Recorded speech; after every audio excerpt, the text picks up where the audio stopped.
하루는 어느 날 제 어린이집 선생님이 잠깐 이야기 좀 하자고. 아무래도 애가 좀 정상이 아닌 것 같은데 병원에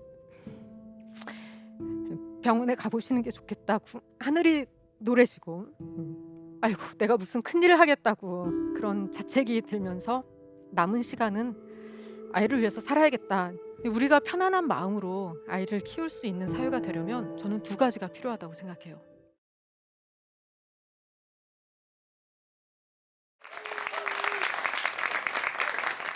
극지연구소에서 북극 생태계를 연구하는 이유경입니다. 저는 특히 기후변화로 위기에 처한 북극 툰드라 식물을 보존하는 데 관심이 있는데요. 왜냐하면 북극은 지구상에서 가장 빨리 더워지는 곳이기 때문입니다. 심지어 어떤 곳은 지난 30년 동안 온도가 3도나 올라갔어요.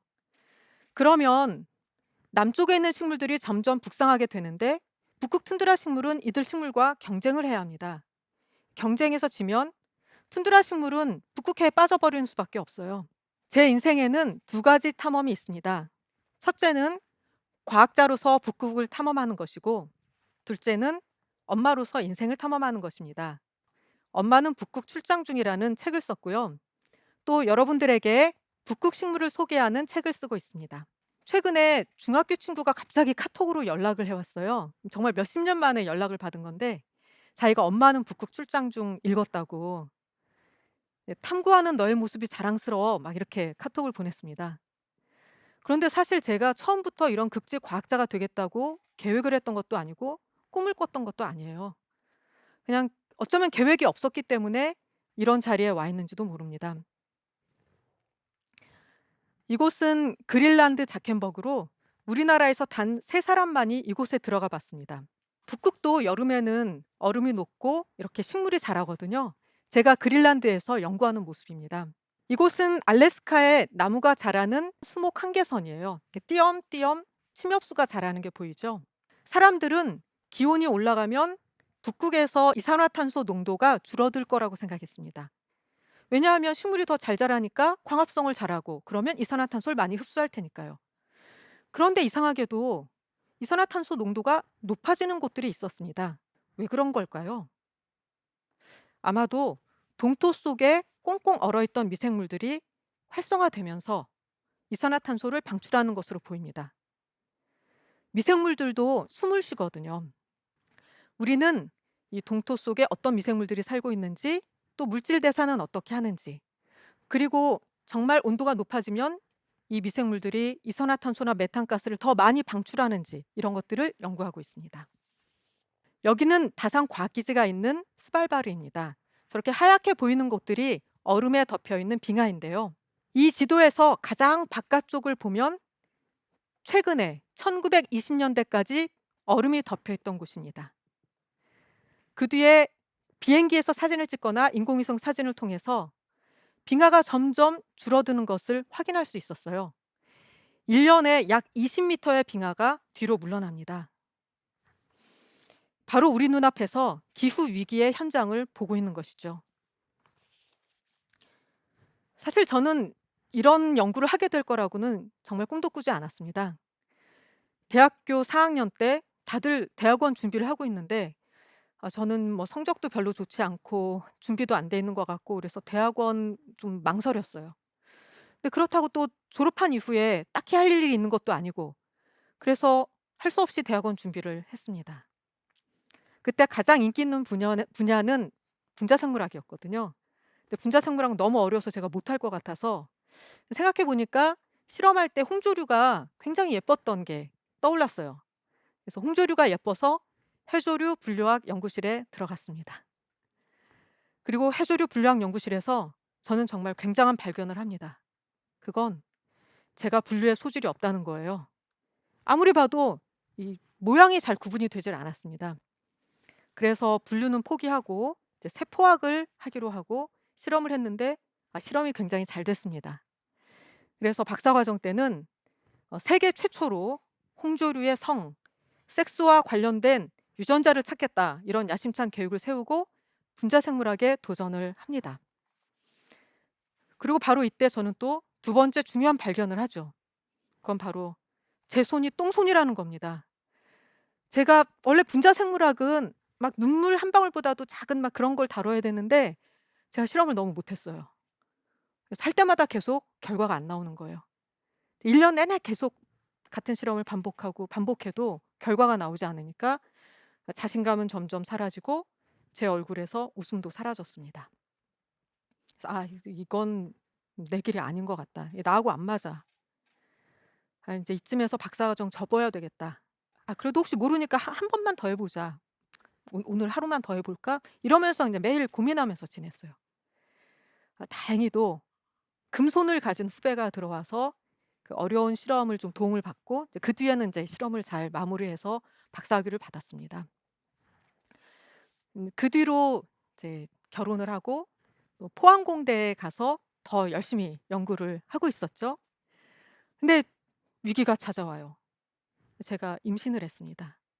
아이씨 젠장. '왜 나를 임신시켰냐.' 막 이러면서 저 남편한테 막 바가지를 긁었고요. 고민을 너무 많이 했어요. 왜냐하면 양가 부모님들이 아무도 애를 봐 주실 수 없으니까 '아 이제 뭐 이쯤에서 정말 접고 애를 키워야 되는 거 아닌가.' 또다시 고민을 했습니다. 네 근데 그때 마침 다행히도 유망 여성 과학자라는 제도가 생겼어요.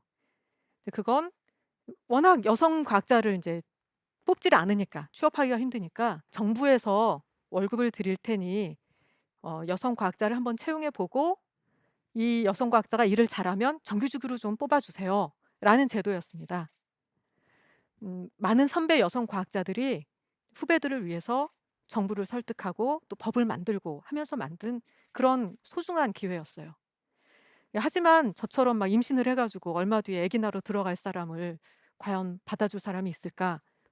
그러면서 인제 연락을 해 봤는데 저를 이홍금 박사님이 받아주셨습니다. 그래서 인제 새로운 직장에서 일을 시작하게 됐어요. 그러면서 저는 또다시 연구 분야를 바꿉니다. 왜냐하면 이제 조직이 원하는 걸 해야 되니까. 네 사랑했던 홍조류와 이별하고 새롭게 박테리아를 연구하기 시작했는데 제가 잘 모르는 분야라 막 저 교과서 사서 공부하고 막 그러면서 시작을 했어요. 게다가 출퇴근 시간은 또 왜 이렇게 긴지 1 시간씩 막 운전하면서 가는 게 너무 힘들었습니다. 그 임신 말기에 몸은 무겁지 막 새로운 일은 힘들지 그래서 자주 화장실에 가서 잤습니다. 막 졸았어요. 예. 근데 나중에 보니까 여성 휴게실이 있더라고요. 거기 막 침대도 있고 그러더라고요. 막상 아이를 낳고 나니까 이것도 만만치가 않아요. 이제 출근하면서 아이를 동네 아줌마한테 맡기고 또 퇴근하면서 아이를 찾고 집에 가면은 애 돌보고 뭐 집안일하고 막 이러니까 너무 피곤해서 이제는 아예 여성 휴게실에 가서 누워서 잤습니다. 예 그러다 보니 연구 또 실적이 제가 원하는 만큼 나오질 않죠. 예 저는 막 마음 같아서는 100% 120% 하고 싶은데 실제로 제가 하는 건 뭐 70-80%도 제대로 못 하니까 마음이 또 막 힘든 거예요. 막 스트레스 받고 그러는 거예요. 그런데 이런 저의 상황을 이제 이용근 박사님은 잘 이해를 해 주시고 끝까지 기다려 주셨어요. 네 정말 제 인생의 은인입니다. 그래서 저도 이제 여성 과학자를 저희 팀에 이렇게 합류시키고 그 여성 과학자가 결혼하고 아이를 낳고 또 이렇게 성장하는 과정을 함께 하고 있습니다. 이제 아이가 어느 정도 커서 '아 이제부터는 정말 연구에 집중해서 내 인제 실력을 보여주리라.' 막 이러고 있을 때 또 임신을 했어요. 근데 이번에는 도저히 아이를 키울 수가 없어서 이제 어머님께 아이를 보냅니다. 그리고 이제 애가 좀 커서 어린이집에 맡길 때쯤 다시 인제 데려왔는데 아이가 인제 엄마 아빠가 낯선지 막 눈도 잘 마주치지 못하고 그러더라고요.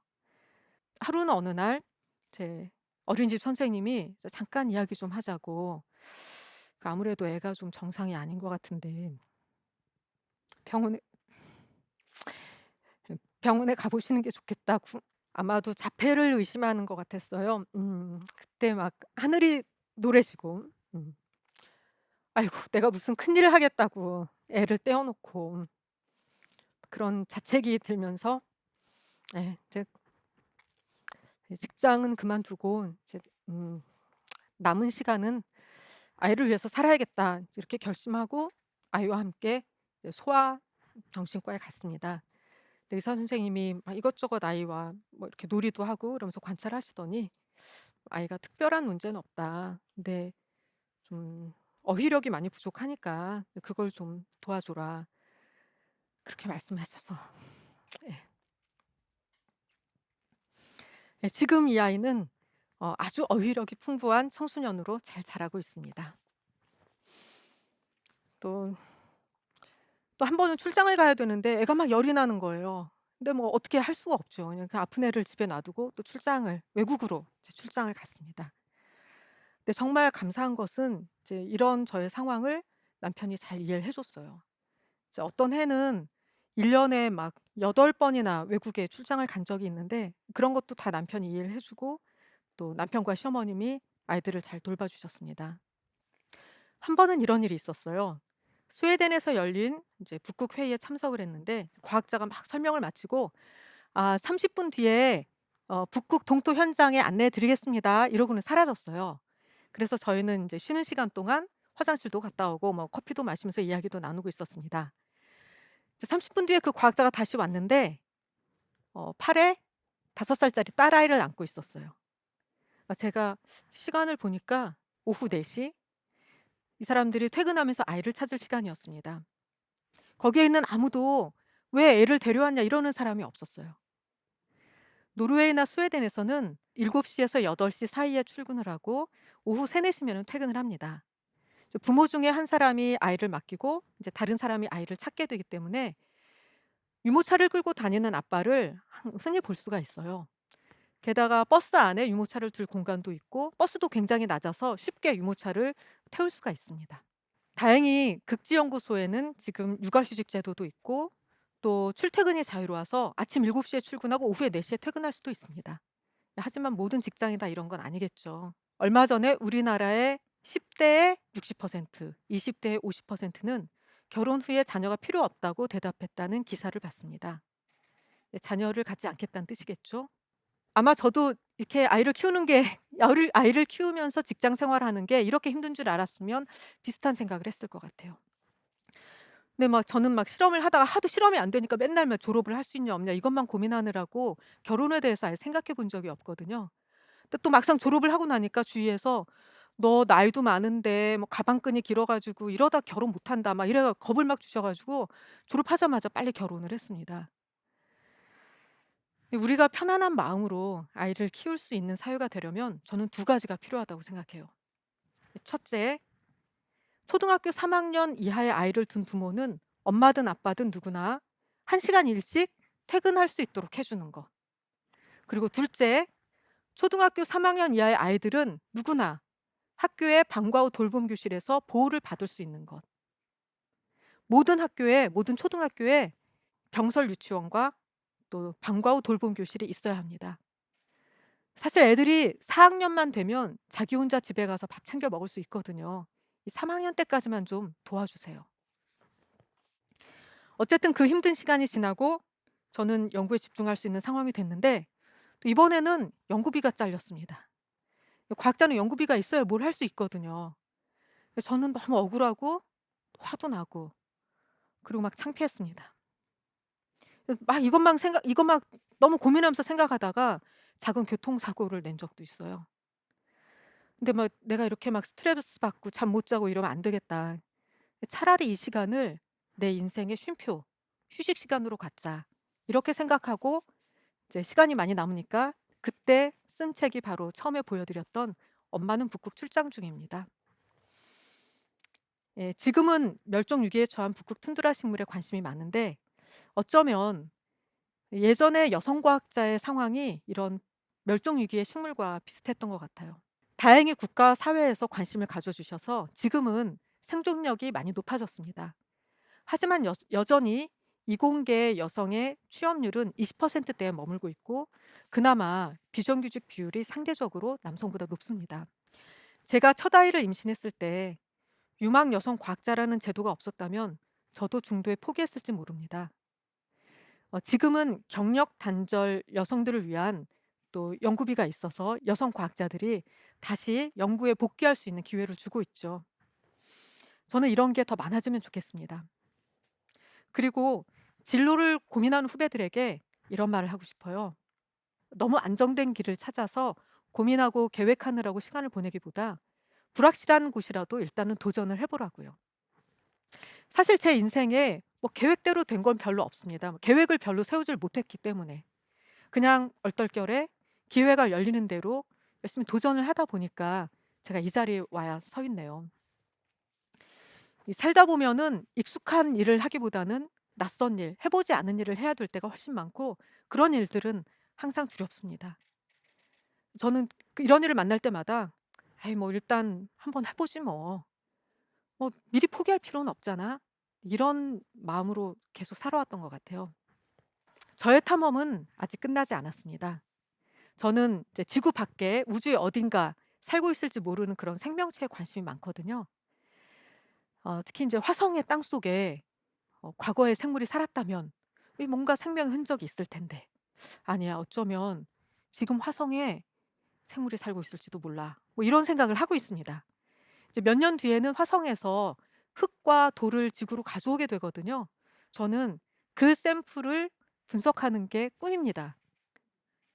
네. 실제로 제가 북극에 뭐 바위나 흙에서 이런 분석을 많이 해 봐서 정말 잘할 수 있습니다. 너무 황당해 보인다고요? 제가 생각해도 지금은 너무 황당합니다. 하지만 미리 포기할 필요는 없잖아요.